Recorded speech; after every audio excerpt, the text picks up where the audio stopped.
যা চাই সব যদি দুনিয়াতেই পাওয়া যেত, তাহলে এটা দুনিয়া না, জান্নাত হয়ে যেত। কিছু এলোমেলো ঝড়, কষ্টের দমকা হাওয়া, কিছু অপ্রাপ্তির ভিড় তোমায় কষ্ট দিবে। যন্ত্রণাগুলো পাহাড়ের মতো দেখবে, মাঝে মধ্যে বুকটা ভারী হয়ে আসবে।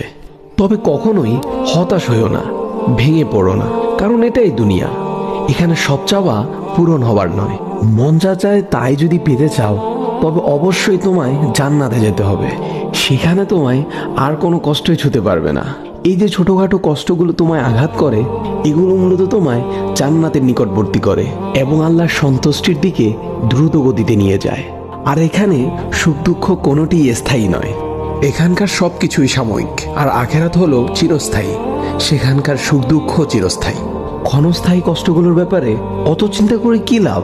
আল্লাহ সুবহানাহু ওয়া তাআলা বলেন, জান্নাতে তোমাদের জন্য তোমাদের মন যা চাই তাই আছে। তোমরা যে জিনিসের আকাঙ্ক্ষা করো, তোমাদের জন্য সেখানে তাই আছে। সূরা ফুসসিলাত আয়াত নাম্বার 31। তাই স্বপ্নগুলো আখিরাতের জন্য বাঁচিয়ে রাখো। হতাশ হয়ে নিজেই নিজের উপর জুলুম করো না।